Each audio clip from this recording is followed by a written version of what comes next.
Friday webinar series of EGROW Foundation. As you know, we have been doing this webinar series almost from the beginning of EGROW, and we have continued throughout. We have been very fortunate to do these webinars during the G20 presidency, and we did 11 of them on new international economic order, 6 on the climate, and 6 on women empowerment. We have been also very fortunate, the objective with which we started, to have a blend of foreign scholars and domestic scholars to discuss contemporary issues, both Indian and global. And we have been able to successfully achieve that blend. We have also been very lucky that in the last 3.5 years, we have had the privilege of listening to 3 Nobel laureates. And today is another day when we are feeling very privileged to have a Nobel laureate come and speak to us. To chair this important session, we have Dr. Arvind Virmani, the Nobel laureate, and our key speaker for the day, as you know, is Professor Simon Johnson. And the discussant for the day is our Delhi School professor, Professor Maiti. Let me briefly introduce you the main speaker before I hand over the mic to the chair of the session. Professor Johnson, we all know about him by now, the whole profession knows about him, is a Nobel laureate 2024, where he has worked, of course, on many things, but for studies of how institutions are formed and affect prosperity. He is the Ronald A. Kurtz Professor of Entrepreneurship at the MIT Sloan School of Management. He has been the chief economist of the International Monetary Fund, where Dr. Arvind Virmani was the ED, and I had the privilege to be the senior economist. And he has been very active, even at the Peterson Institute for International Economics and thereafter. The most important thing is his book with Darren Ashmoglu, Power and Progress, our 1,000-year struggle over technology and prosperity, is going to be translated in 20 languages around the world. I think I have had the privilege to glance through the book, listen to the other presentations on the book, and I think it's a very influential book.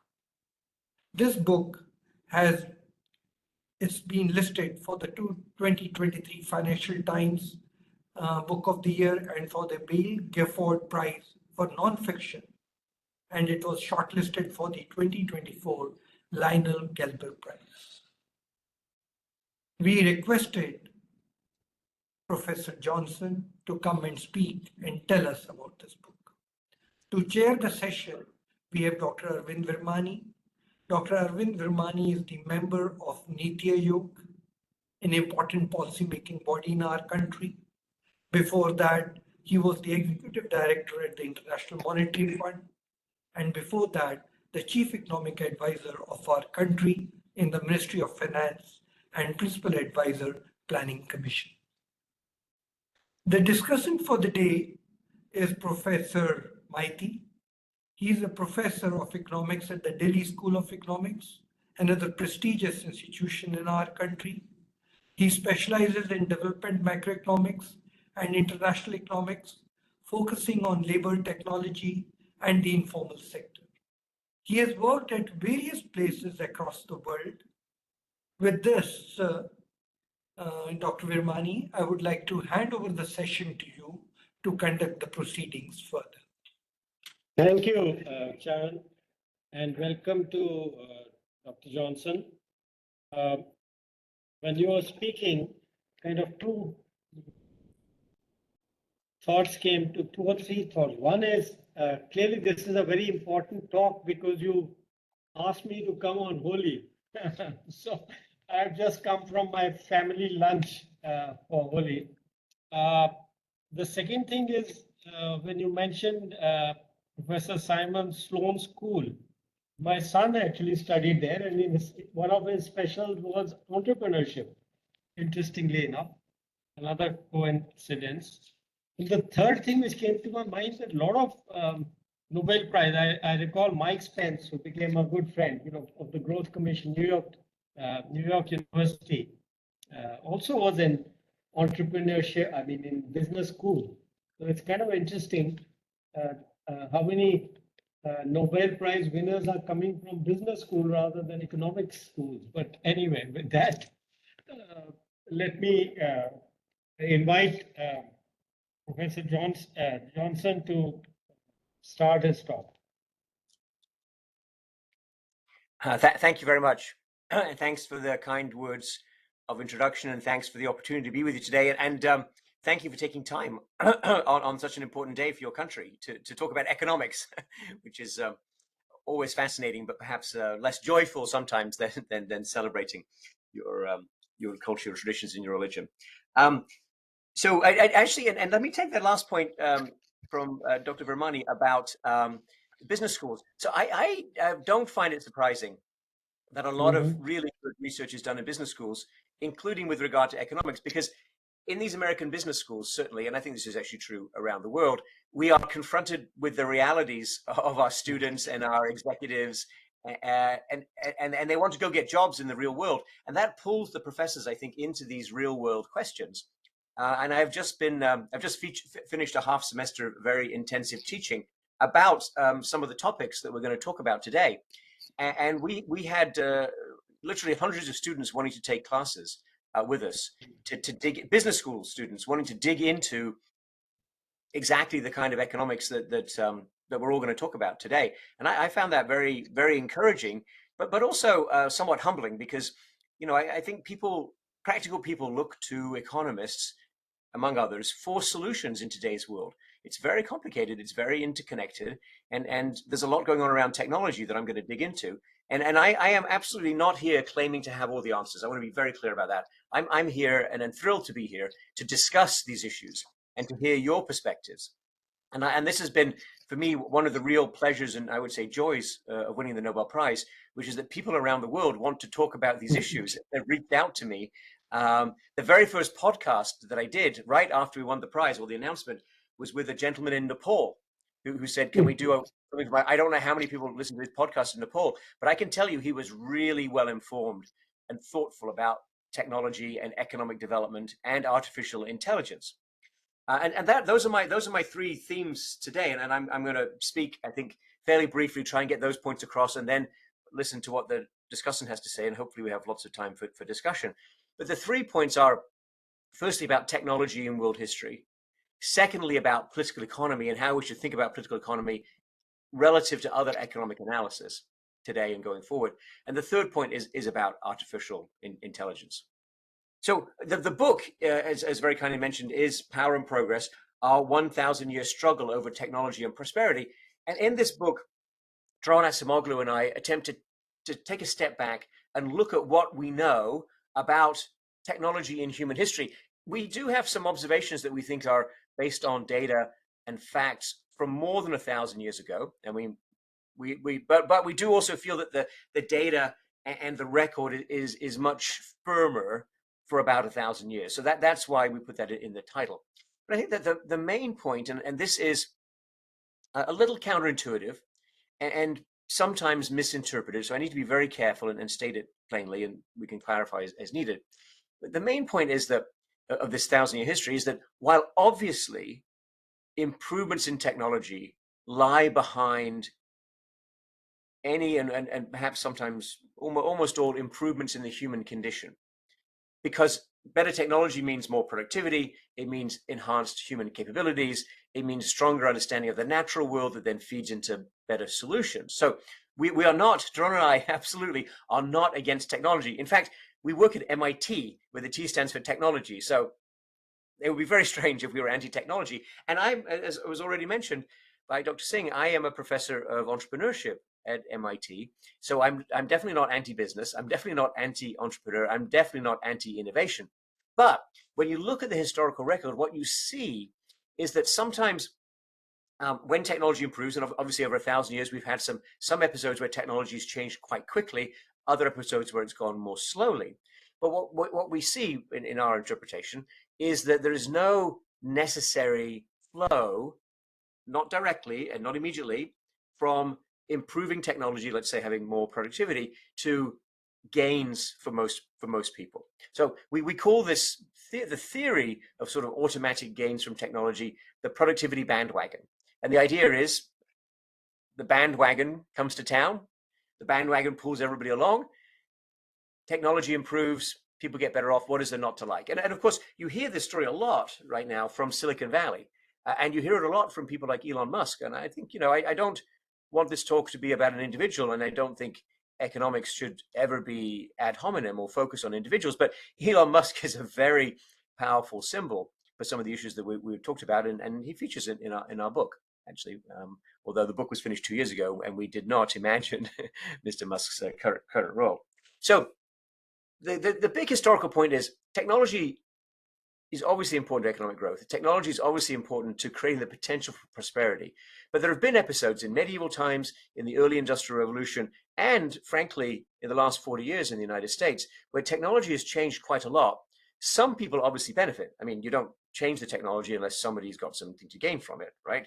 The monasteries in the medieval times, the early capitalists in the first part of the British Industrial Revolution, and the tech sector, broadly speaking, maybe even we say large part of the corporate sector in the United States since 1980. So some people gain, but other people don't necessarily gain. And if you look at the early British Industrial Revolution, which is a very interesting episode for my country of origin, Britain, but the country where I've lived the last 40 years, the United States, but also for your country, India. And I don't think we can tell a convincing and complete story of the growth of cotton textile industry in and around Manchester without also understanding what happened to not just production of raw cotton in India, but also the cotton industry in India, which was very well established, as you know. And a big part of the impact of the improvements in productivity in Lancashire was to make it much harder for many Indian artisans and larger scale production to survive. And of course, through its colonial reach, the British imposed conditions on India that were absolutely not favorable to early industrialization. And while India has obviously come a long way and transformed itself, I think, and this is the work that won the Nobel Prize, is about the long-lasting influence of colonial impositions, including on institutions, sure, but also on industry. Because if you were early to industrialize in the 19th century, that gave you a big advantage in the global distribution of income and the kinds of opportunities that you experienced in the 20th century. And I think, frankly, India is still, I mean, you can speak for yourselves, and I'm not trying to put words into your mouth, and I'm very interested to hear your views on this. But to me, from my distance, it seems to me that India is still grappling with those colonial legacies and with the relatively late start with industrialization, which is the result of having been part of an empire, not just any empire, but an empire that was industrializing very, very fast and very early, particularly around textiles, but also metal goods and ceramics, which you were very strong in before. So we embrace technology. We don't think you can stop technological progress or improvements in productivity, but we are very concerned about or flagging and seeing in the historical record episodes where more people gain from technological change, perhaps most people gain in particular societies, and episodes where only a few people gain. And to us, that's the reading of the historical record, and that's what we're going to apply. We do apply as a lens for thinking about the modern moment. But before I come on to that modern moment and artificial intelligence, which I think is going to fundamentally change the world, I need to say a few things about economics and economic analysis. So in one of the many talks that I've given recently around these issues, one of the commentators said that they liked the fact that we did political economy, and that's a big part of what won the Nobel Prize. And the commentator juxtaposed that with mainstream economics and implied that it was different or separated somehow still today. Well, look, frankly, I think that separation, if it ever made any sense, which it probably didn't, it is really not a good idea, and not something that we should encourage as professional economists and as people who work around economics and policy. If anything, I think it's remarkably dangerous. And if you would like to see a sort of a very clear, powerful presentation of this, please look at Dron Acemoglu's Nobel Prize lecture, which he gave in Stockholm in December, and again at MIT. We both repeated our lectures about a month ago. Now, my Nobel lecture is also quite good, and I recommend that to you. Please watch that, enjoy that, send me comments. But Dron put a lot of effort into his lecture, into really breaking down how political economy has mattered in many important moments about technological change. So who adopts technological change, who moves technology in a particular direction, that is central to our reading of history and to Dron's analytical analysis there. Now, why do I bring this up at this point? Because if it's the case that technological change matters, sometimes more people gain, sometimes only a few people gain. And if it's the case that choices are being made, consequential societal choices are being made about, let's call it the path of technology. Is the technology more capital intensive? Is it more labor intensive? Is it creating jobs for people with a lot of education or jobs for people without much education? Is it helping artisans or is it crushing artisans? These are all choices that have been made in history. We can analyze the political economy. We can think about who had the power to shape technology. And of course, there's an interweaving of political power and economic power, and every episode is different, and countries vary quite a lot. But I would contend, and this is, I think, a very important point for us, that we always need to think about who's in charge of developing technology, whose vision is shaping technology. What do these people care about? Who is influential? Sure, we can talk about the role of government. I think that's a fascinating question, and some people do that. We can talk about the role of the financial markets. I also think that's super important. But what really matters is the engineers, the technologists. What are their tasks? Who puts them to work? What do they believe in? How are they paid, or who has the money to pay them? This decision core drives technology development, has driven technology development in every episode that we can see, and it's global in the sense that technology is shared, has been shared globally for a long time. Now, in the colonial period, of course, technology was the technology of coercion. It was the technology of trade. A lot of this technology was imposed on people, either directly or indirectly through the way the market worked out. Now, I think the mechanisms are even more global, but somewhat different. They're the mechanisms of releasing software, like ChatGPT, which came out, as you know, in November 2022. And it was being used around the world almost instantly, within 48 to 72 hours. And I was having conversations with people in civil society in Indonesia and in Brazil and other places within 1 month of that software being released. Those conversations, which really stick in my mind, were just as sophisticated and just as nuanced as any conversation I had with MIT undergraduates or with people working in the industry. So technology is developed in some places by some people with some visions. It is released into the world, free versions in particular, are adopted spontaneously. People like to play with it. They like to use it. They find it useful. Well, this is a very powerful mechanism for spreading visions and creating opportunities, sure, but also inducing people to move in a certain direction that's based on a vision of a certain set of people. Which leads me to my third point, which is about artificial intelligence. So I think it's not news to any of you that AI has made remarkable strides and is actually arguably accelerating, certainly the release of products and the features that are available. And we're experiencing, as you know, a really intense race to develop this technology. It is the people in this sector, who are mostly in the private sector in the US, they are financed by almost unlimited amounts of capital, which flows from around the world, by the way, including capital from the Middle East, which is very active here. The talent that runs this industry comes from around the world. There are many leading Indian scientists and technologists in this sector. My European friends lament that Europe is not leading the way or even close to the frontier. And I think that's actually true if we speak of Europe as a geography. But I have to point out to them, there are many leading Europeans who are in the mix inventing the technology, the cutting edge of AI, but they happen to live in the United States. Now, my friends who study the structure of innovation in this sector, which is very closely connected to the deployment of capital, they feel that if we make the comparison and look around the world, and these numbers are without China, because honestly, we in the West, in the United States and elsewhere, do not have full visibility into what's being invented in China and the capital being spent. So excluding China, the latest numbers are 95% of the capital and the activity for AI in the United States, 3% in Europe, and 2% in the rest of the world. Now, if India has more going on than I am aware of, please do bring it to my attention now or in the future.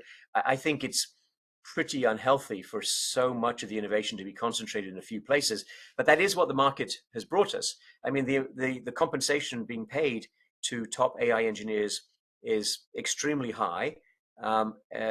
If you have to pay them a cash wage, or you need to give them a lot of equity in a company that has a tremendous amount of upside in order to motivate them. And this magnet for talent has profound consequences, I think, on what we're inventing. And what we're inventing is, again, a matter of choice. So this is from the historical analysis, this is from the political economy analysis, and this is from talking to people in the industry pretty much every day. And I, as I mentioned, I just finished a couple of courses, one of which is the global business of AI and robotics. We started this course, I believe it was the first of its kind in a major US business school 9 years ago. And we were talking mostly about theory and prospects and imagination. And now it's all about realities and deployments. Of the Nobel Prizes given out this year, 7, by my count, were given to people who either whose work was a major breakthrough in the use of AI, or people who work primarily on AI today. It took Doron Acemoglu, Jim Robinson, and I 25 years to win a Nobel Prize for our work in economics, which I'm just delighted it was so quick. 25 years is not bad in economics. And we won it when we were pretty young. I'm 62 years old. But Demis Hassabis and John Jumper won a Nobel Prize in chemistry. They shared the prize in chemistry for work that they published 5 years ago. So it took them 4 years from publication to the Nobel Prize. John Jumper is 38 years old. He's a physicist who taught himself chemistry, and his work has transformed biology. And so I told him, and I've told many audiences, I'm willing to bet money that John Jumper could be the first person ever to win 3 different Nobel Prizes. And that's the profound influence of AI. So they invented, Demis Hassabis founded a company called DeepMind that's now owned by Google, and they invented something called AlphaFold 2, which is a technology for taking amino acids and predicting what kind of proteins you can create from it. Proteins, as you know, are a key building block in our bodies, but also in drug development. So they have absolutely, this technology is transforming biomedicine, biomedical research in profound ways, and ways that will be felt around the world. So that's absolutely terrific. That's extending human capabilities. But the problem or the issue is, if you think about jobs, and this is what we focus on at MIT, Doron Acemoglu and I run a research center called Shaping the Future of Work, jointly with David Orta, who's also in the MIT Department of Economics and one of the world's leading labor economists. And in our view, while human capabilities are extended, and it is possible that down the road there will be tremendous benefits that are widely shared, what worries us very intensely right now is that a lot of the software versions of AI, it primarily about automation, where automation means replacing humans with algorithms. Now, automation is obviously not necessarily a bad thing. We've had plenty of automation in human history, including in the early British Industrial Revolution. The machines that were operating inside Lancashire cotton mills were replacing human labor. Some of the human labor they replaced was British. A lot of it was Indian, by the way. That's automation. That's increases in productivity, and those productivity gains were incredible.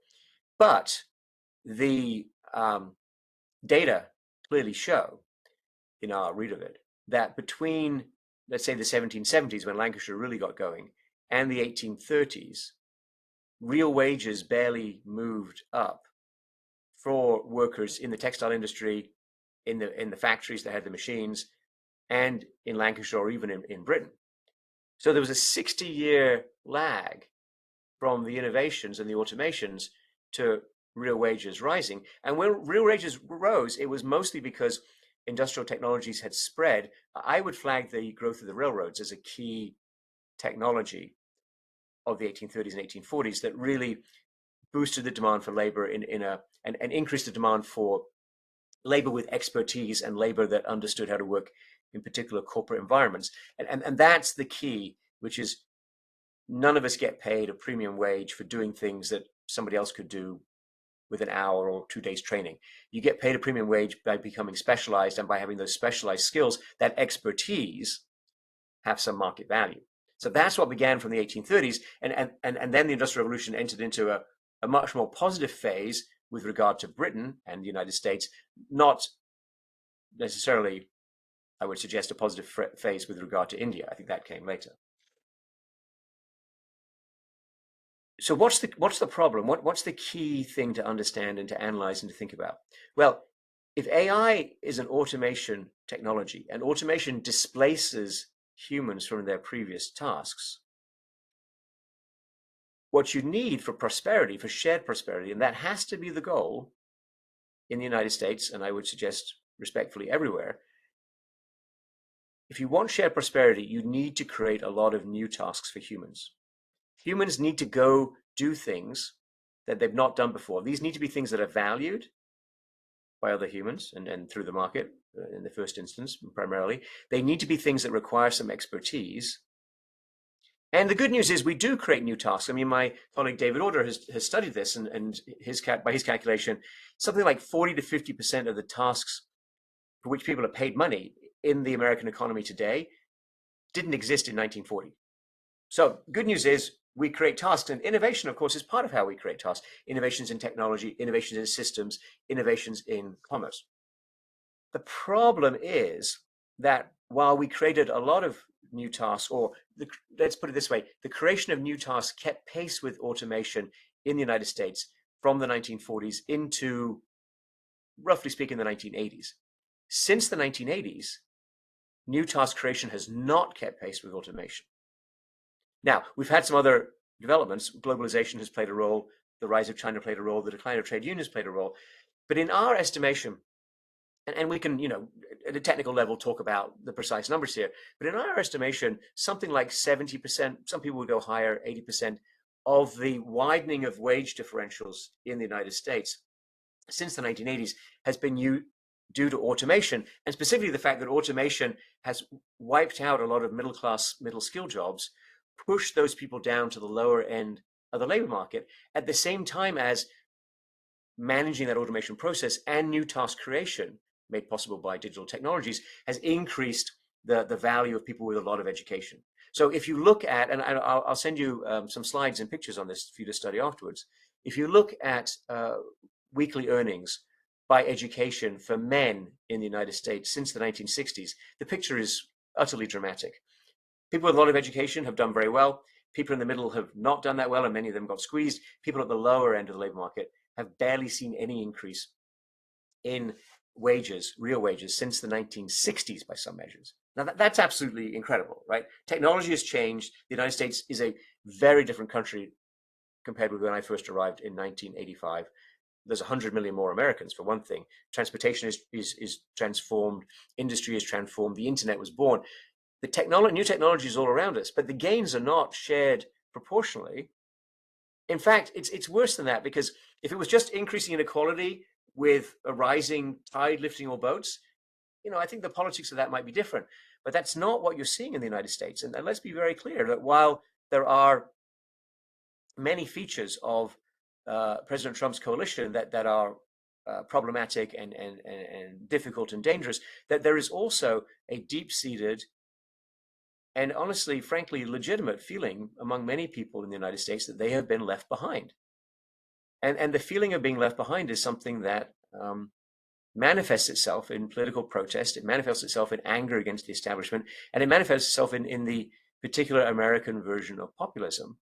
And populism, well, you know what populism is bringing us in this American version because of the outsized role of the American economy and American finance, but also American technology. I mean, there is not going to be, in my view, and this is, I say this with some degree of confidence because I do work on this, and I actually live in Washington, D.C., and I was visiting Congress on Wednesday this week, most recently, talking about this among other issues. There will be no effective regulation of AI. The AI that will be created now is the AI that the tech sector wants. Well, I'm sure you saw the pictures, and they were shown around the world, of who had good seats at President Trump's inauguration. So there's some discussion of oligarchs in the United States from time to time, and we have had some oligarchs historically. We've also had some more democratic moments. The term that's used very widely right now is tech oligarchs. You know, and we can discuss whether that's exactly the right term and how the word oligarch has come from history and so on. But I think it's actually fairly descriptive in the sense that the people who run the big technology companies, the people who are racing to develop AI, the people who are really pushing this technology are immensely powerful and all have great protection politically. Some of them have their own power politically. But the most consequential thing is, I think, is they can do what they want in terms of inventing technology. And this is driven by a commercial logic. It's driven by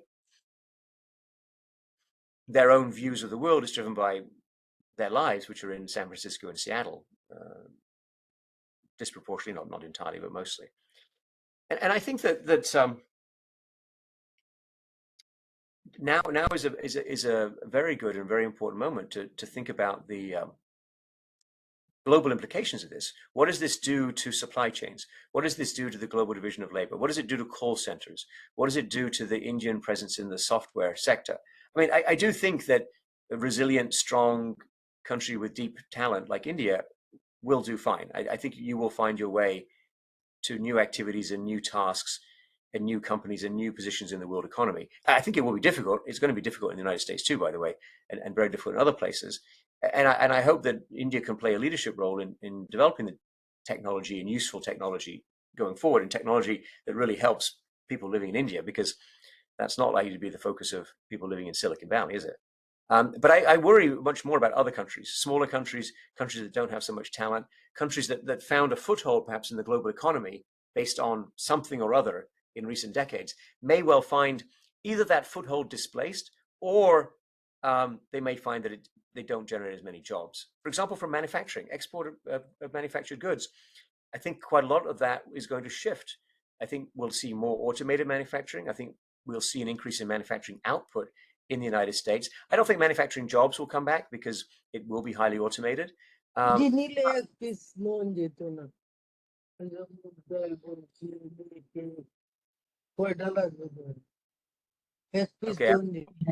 Mr. Chanda, please, your mic, mute your mic, please. Sorry, Professor. Yeah, I think he's muted now. No problem. Anyway, I was just about to wrap up. So in conclusion, I think there's a lot to work on and a lot to discuss here. And we wrote a book that has 500 pages, but there's a lot more to say and a lot more to do and a lot more to study. And I you know, the work that I do has always been intensely empirical. You know, we're looking for data, we're looking for experiences, and we want to share ideas and talk around the world. So this, for me, is just a great opportunity. But I hope this is not regarded by anyone as the definitive or concluding event. I hope it's a step in our broader conversation and mutual understanding. And I hope there are ways that we can be useful to you, and that you can share with us your perspectives, because I think we need to sit back. In the United States would do well to sit back and listen much more carefully to people all around the world, including on the issue of artificial intelligence, its potential for good, but also the ways in which it could prove profoundly damaging to livelihoods and to societies. You know, I think we have choices. And we have choices at the national level, and we have choices at the global level, and we have choices at the professional level. And I think it's at least very good to have this kind of conversation, to dig into these details and to see what we think is going on, where we think this is going, and what we think would and could make a difference. So with that, let me conclude. Thank you very much for listening, and I look forward to hearing the discussion and comments. Thank you, Professor. Before I hand it over to the discussant, I'll just give three thoughts which come while listening to you. Of course, we have also been thinking about this. I'm a member of Maiti, and Maiti stands for National Institution for Transforming India. So certainly how technology, AI, etc., we can use for transforming India has been on my mind, and then or that of many others, because I've just been there 2 years now. Let me take off from where you talked about the historical experience. Because of the colonial experience of a couple of centuries of British rule, we are actually very sensitive to, perhaps oversensitive, to the need for government regulation of private activity.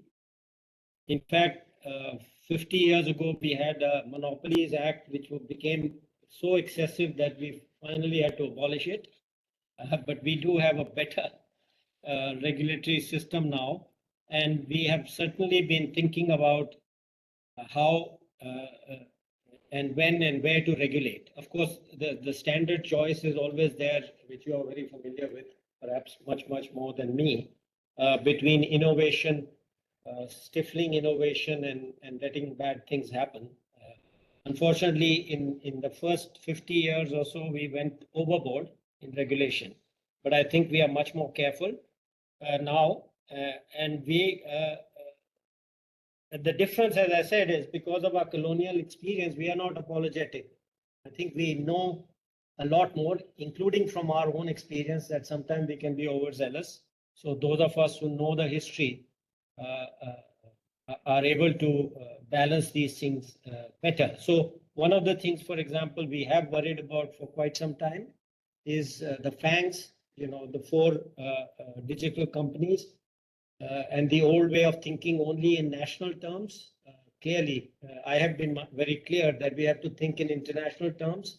And if they are the monopolies, really we have to completely think differently about the companies which come up in India, for example.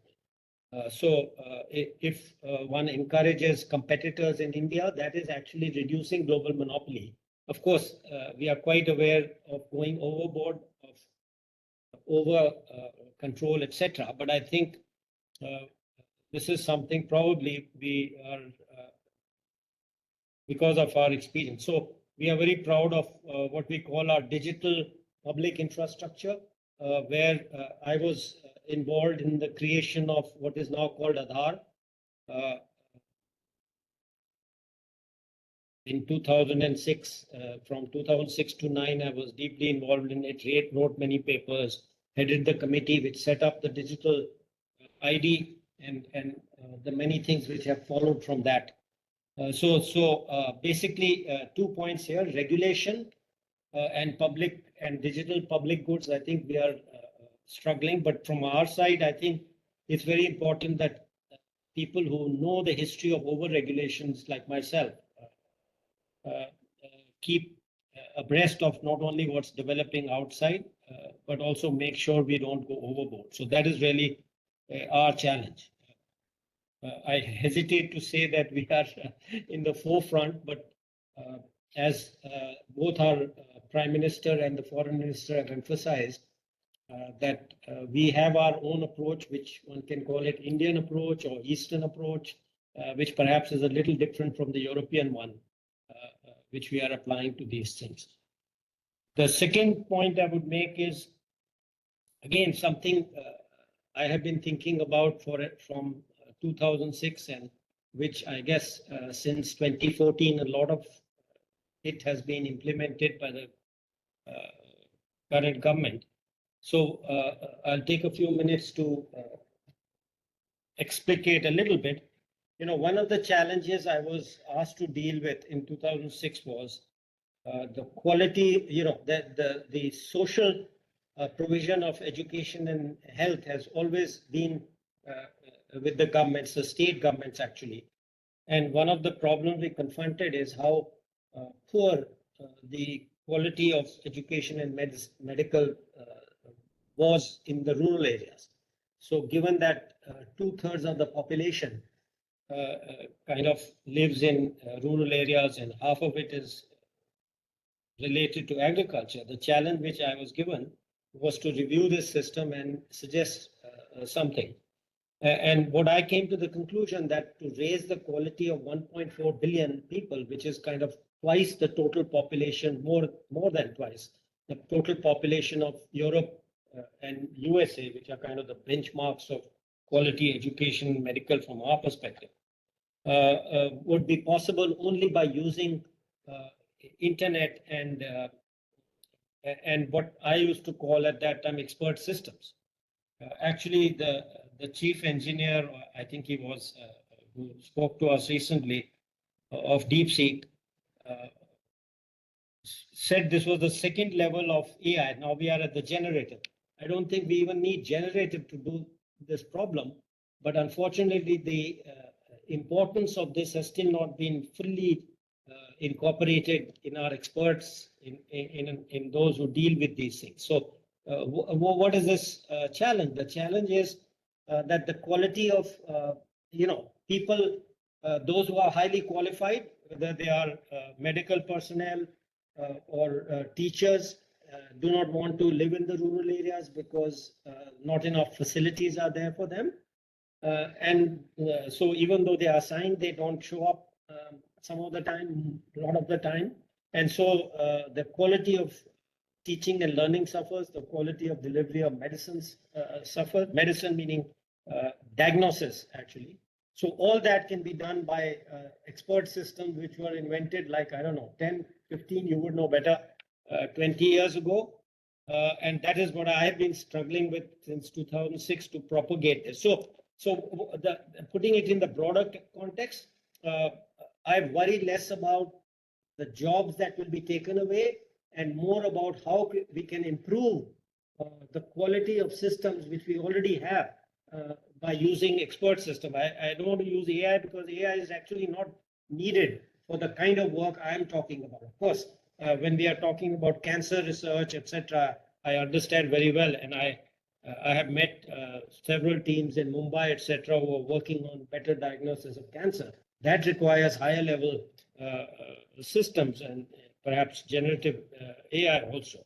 And of course, the example you mentioned is the most important, the folding of genes, etc., folding of the genes to develop new proteins, etc. I think is the most fascinating example. But I'm really talking about the use of expert systems to solve practical problems. That's why I was very happy to hear from you. I think a good explanation you gave why business schools are probably doing more useful research from that point of view, because they have to prepare people for the real world instead of whatever they happen to be interested in ideologically. And to the third and last point, maybe I'll come back later after the discussant has talked about it, is actually twofold. One is that given this, we think of 1.4 billion people as a problem. I mean, many people do. I think of it as an opportunity, again, in this context we are in right now. So if I could connect, this is another hobby horse of mine. I've been trying to say that broadband connectivity, we must reach every village in this country. We've been doing it, but perhaps a little faster would be helped. And when I think about it, it would bring about an information revolution. I mean, if every single child, every citizen, every organization in this country is connected by broadband and to this vast pool of international knowledge. You also mentioned international knowledge, but many of them don't have access to it. So if we could connect them and then help them, and again, the role for not exactly the frontier AI, but somewhere in between, in helping them access, helping them define what is directly of use to them. It could unleash a huge amount of innovation down to 1.4 billion people. I often say that that is equal to the total population of all Western democracies. So you can imagine, and by the way, we have 28 states, which is one more than the entire EU. So the competition, the stuff which could be unleashed, and I think we are under-exploiting this potential. And connected to that, a kind of a slightly positive note to your fears, which I fully appreciate. You and Professor Arsamal Glu also I've heard and read some of the stuff we've been saying, which is that in some ways the jobs which will remain are connected with community, with socializing, with understanding different feelings of different people. Human things will not be taken over by AI. And one of the strengths we have is what we call India, you can say, or Eastern strengths, depending on how generalizable they are, the sense of family and community, which we again need to build on to make sure that we are not swamped by this super intelligence AI. So to conclude, the 3 points, right? One is the regulation and public goods, which we are focusing on. Second is using AI to do useful work, like in social sector, in education, in medical, which is clearly has a long way to go in terms of quality in India. And finally, let's say mitigating the effects of substitution or automatic intelligence by focusing on our strengths in human values, in number of people we have, and seeing how best to utilize these. So perhaps you can also make some suggestions to us after the discussant speaks. Let me call on Professor. Please go ahead with your comments.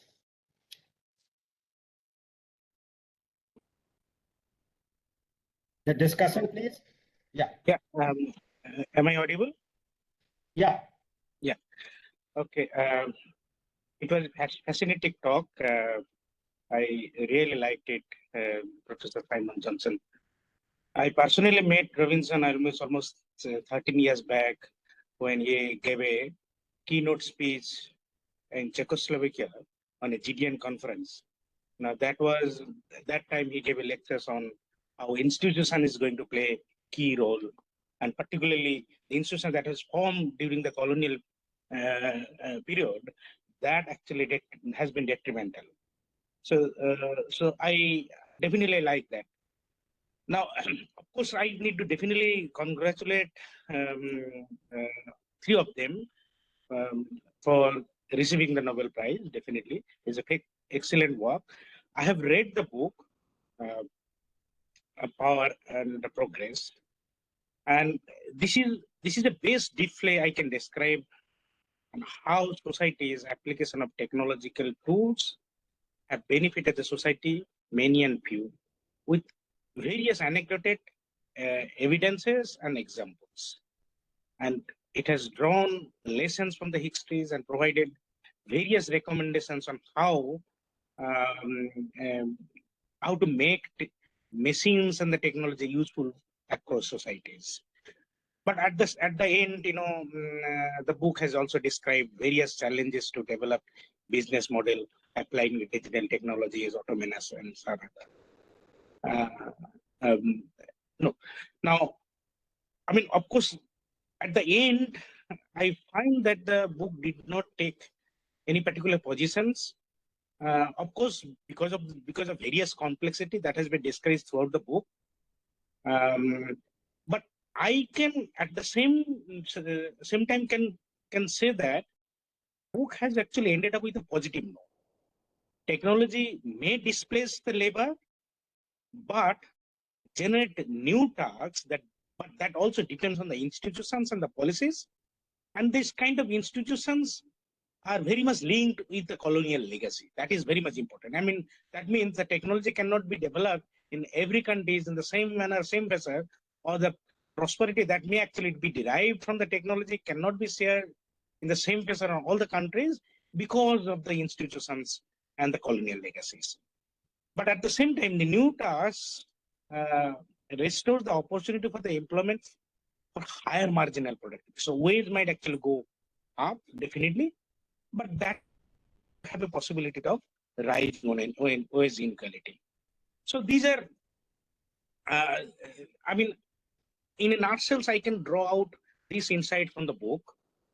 But this is the most simplistic way to describe the lessons drawn in the book. But at the same I would definitely recommend all the students who are studying economics to read the book because they need to understand the historical event, how the technology in thousands years, technology has been evolved and technology plays a role, particularly given political institutions that has also evolved in thousands years. But I have a couple of thoughts to definitely raise. Maybe that requires further, refinement or maybe the further discussion. Now, see, when I was reading the book, then it appears that there has been smooth transition of the progress, particularly technological progress, as if that there is no antagonisms with the technology or labor or maybe or the production relations, the factor of productions. I mean, it appears particularly when we really see the industrial revolution has taken place in 18th centuries and 19th century to a greater extent. Why did industrial revolution start flourishing in 18th and 19th century? Why it did not appeared in 10th centuries or 11th centuries and 12th centuries? Is it because that the kind of political institutions were not conducive? Of course, there is a manual systems, feudal mode of. I mean, then why? I mean, my point is that why these kind of things has been changed and what has actually triggered technology rise from 18th centuries onwards. That I think is supposed to be thought of carefully. Maybe we need. Thank you, Mr. Professor. That's a very good question because I'm not sure how long Professor is going to be with us. Okay. But just yeah. Any other questions? Very good. No, question. I have one more thing. Yeah. Technology and what is the relation with the technology in India? Because if you see that the European countries, who is a labor-friendly countries, but whereas the technology that has flourished, let's say US, China, many other countries, labor are not that rigid. I mean, now whether the rigidity or the labor revolution is going to play a better role for the technological development or if it is playing better role, does it also help to distribute the benefit of the technological or productivity improvements shared among all individuals in the society? The third point, I'm just one line. Please. Now we are in an era where the environment became a concern. Now, because of the industrial pollutions, all kind of technology that has been brought various affluence of our life, but now giving a return back to us. Now, almost each decade, there has been a rise of 1 degree temperature. This rise of temperatures having an adverse impact on labor productivity because when the temperature rises, we cannot work efficiently the way I could do, even if laser technology improves. Now, given this scenario, I mean, what should be the way out to give us the tone of the prosperity of our societies and how the share of productivity distribution? Because of course, worker is supposed to be vastly affected, but at the same time, what is going to happen on the overall industrial goals in near future? That should be definitely great. thought, and then I need some answer to some extent. Thank you. Yeah, thank you. So, Professor Johnson, if you want to take up any of the points and comments first, then if you have more time, we'll open it up to other questions. So, if you would like to speak on any of the matters which have been raised, it's fine. Otherwise, we'll open up to questions. Well, I'd just say thank you for these very good and astute comments. And there's a lot more work to be done and a lot to discuss. So I don't have to rush off. I have some more time. I can be flexible Okay. on when we end. Good. So why don't we take some more questions and see what's on other people's minds? Okay. Charan, Dr. Vishandas, I'll come to you. Is Charan there? You want to? Yeah, sir, I was very impressed with the talk that he has made today. It puts the whole perspective. If you recollect, sir, we had Michael Spence with us just a few weeks back, and we had posed the same question to him on AI. I have a feeling, and I think Michael Spence agreed with our observation at that point when I made that point, was given the young demographic country that we are in, we will have to be very selective in application of AI in our country. And he conceded to that point and he said, yes, a reckless application can displace the labor, which has other repercussions. So I was very impressed with Professor Simon's presentation for a country like ours.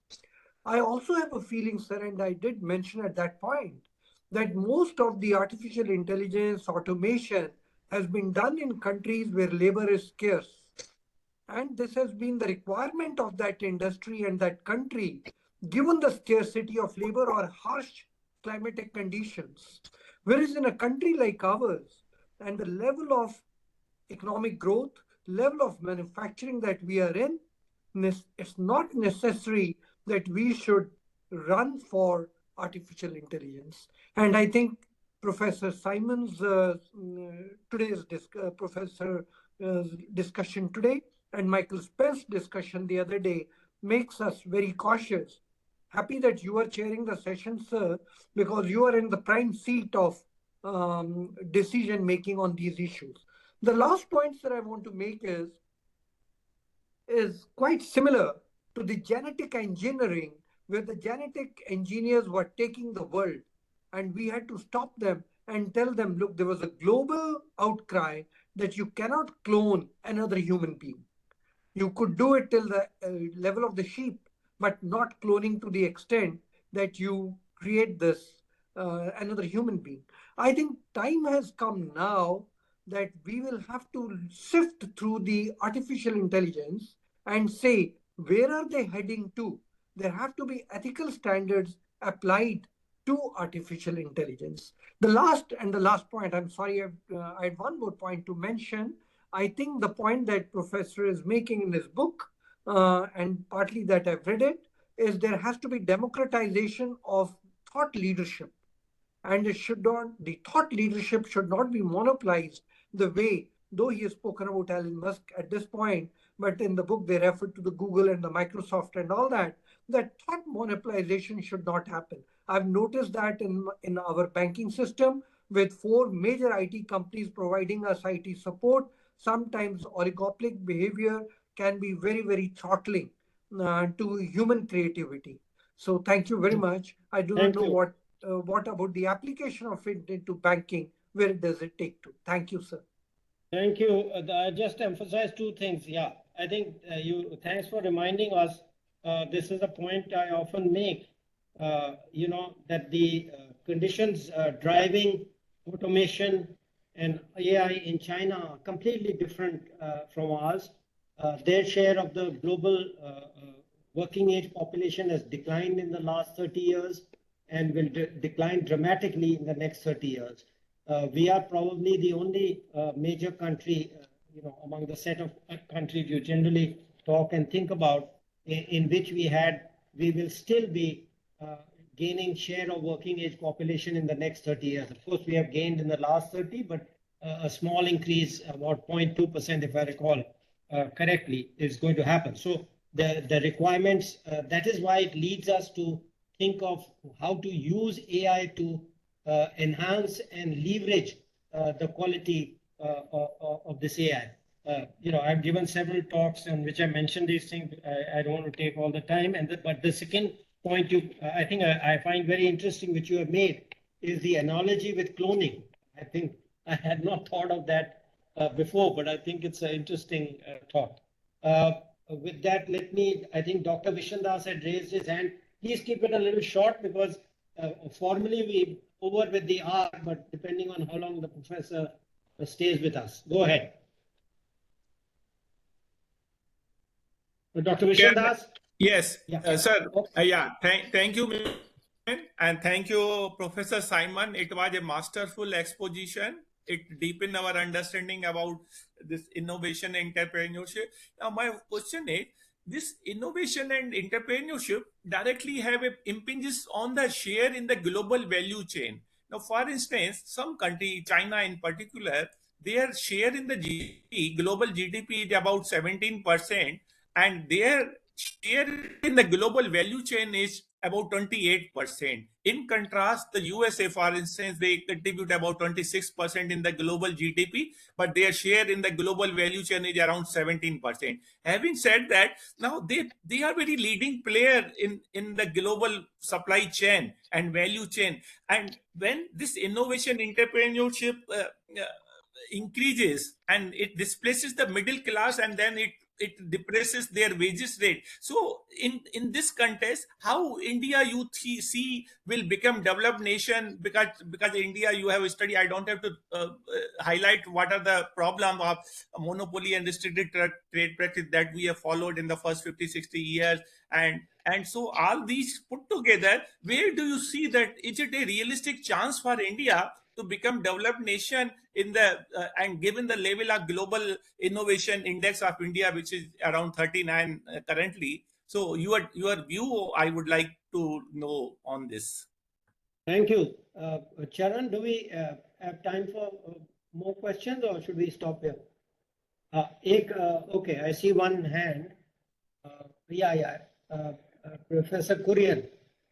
Please keep it short, because we may have to end abruptly. Professor Kurian, unmute yourself. Can you hear me? Yes, I can hear you. I have only a specific question. Mm-hmm. First of all, I thank Professor Johnson for this inspiring talk. My question is, in our current times, we find an unholy convergence between the oligarchs and the political power.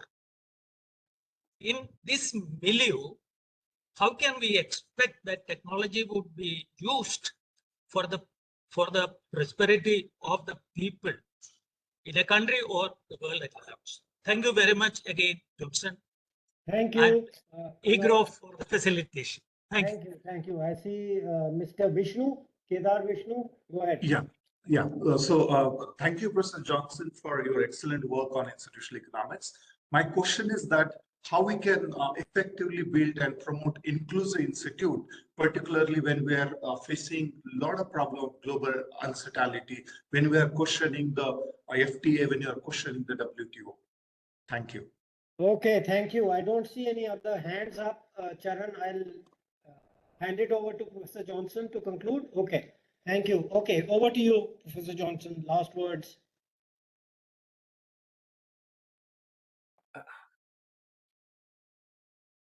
Yeah, so thanks very much for these really insightful and astute comments and questions. And I'm not sure I could answer all of them in the time we have, but let me take on three that really strike me right away. I do like the idea of providing bandwidth to all villages. I think it's probably, we might describe it as necessary but not sufficient. There must be other pieces that need to fall into place to have a more decentralized, democratized approach to innovation. But I really buy the idea that we can and should put innovative and entrepreneurial tools in the hands of everybody and then let them do what they want, right? And particularly, I think encouraging people and validating the pursuit of local solutions to local problems is utterly compelling. And the idea that people in Silicon Valley would understand anything about the problems in an Indian village, let alone have a solution, I mean, it just seems ridiculous, right? But if this technology can be pulled in that direction, and some of this depends on market power and the development of a technology stack around AI that is out of our control and determined by some market forces and particular individuals. And so it could end up as being very monopolistic and not easy for others to access. But I think there's enough competition, including the DeepSeek Chinese pressure and other Chinese players. I think some of it will become pretty accessible. And I think that's the pieces you want to pull on those threads and get them into the hands of more people. And without bandwidth, obviously, you can't do that. I do think that the holy grail here, that the big potential bonanza or gain for lower income countries and for countries with, as you say, expanding demographics, is health and education. Because if there are ways to provide, you know very well, and it was already articulated, the problems of access to these really key public goods, but you don't have enough money, the teachers don't want to live in the villages, so on and so forth. So finding solutions that really allow people to live more healthy lives and to access knowledge and skills without having to sit in a classroom with 60 other kids and no teacher, that is really potentially transformational. By the way, that could also help the United States, where we have lots of problems with health and education. So I'm not at all picking on India. I mean, this is, I think, but I think, you know, if you think about India, or if we think about lots of other countries, this is really interesting. And I think that the way to address this global piece, my last point, is very much the way we address the development of other big problems where we don't have necessarily an automatic market solution, like the development of vaccines, which of course, by the way, has become a ridiculously controversial subject in the United States, and a real symbol of our confusion. But basically, you know, the basic story is, if you want a vaccine, particularly for a vaccine that is for a disease that's not particularly salient, or perhaps not dominant disease in a rich country, we put together our buying power, and we say, look, if you build this vaccine, this will be the market. This is the pot of gold available for the private sector that provides the solution that works. So what I propose to my friends in Indonesia, for example, is because we were talking about how AI might or might not benefit Indonesian farmers, small scale farmers in Indonesia. I said, you know, the chance that you'll get something useful from Silicon Valley on this is very low. You might get lucky, but probably not. But if you put together a buying pool for 1 billion farmers, and you go to the market and say, look, we have 1 billion farmers who have this problem, and they need this kind of solution. And if you build it, there will be this market for it. Some sort of pre-commitment mechanism might also be helpful here. That becomes very interesting. That changes the conversation. That concentrates the minds of the entrepreneurs. I mean, the venture capitalists in and around this industry in the United States are, you know, I'm sure they're good people, but they're driven by money, and they're driven by commercial perspectives and priorities, and that does not pull them towards trying to solve the problem of small-scale farmers in Indonesia.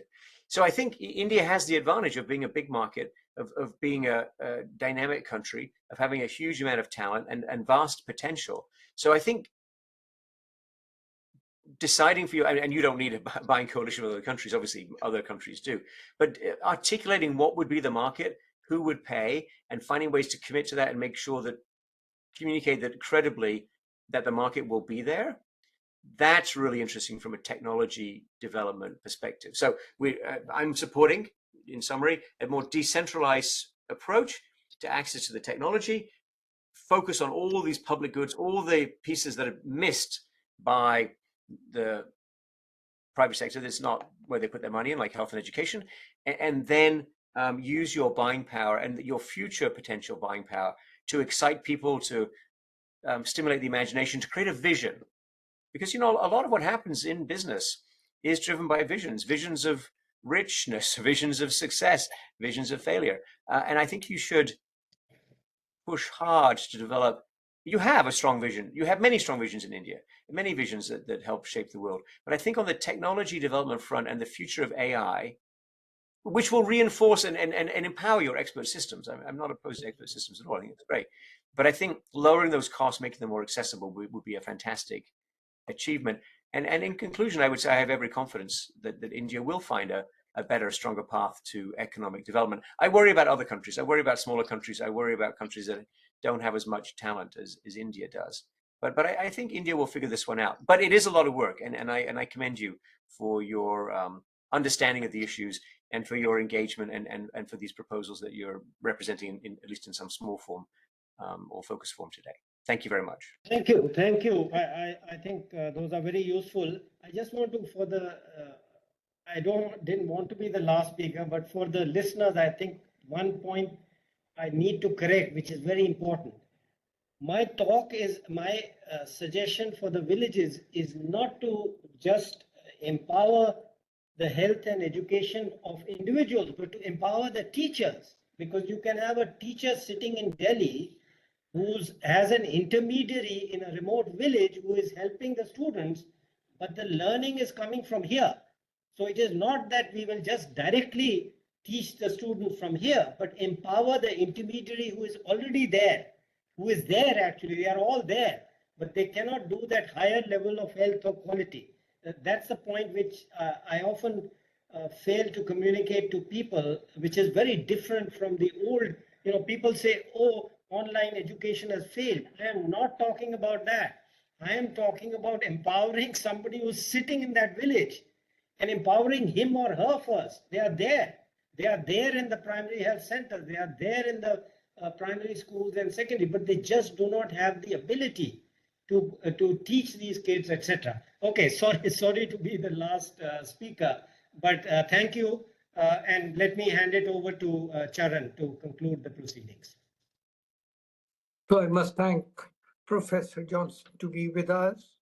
We have been trying to reach out, and I know he was very busy. He has, I'm sure, immense pressure on his talking schedule, but I'm so happy he finally agreed and he has been with us. And as you have seen, Professor Johnson, we were all waiting to listen to you and share thoughts with you. You're doing such a seminal work.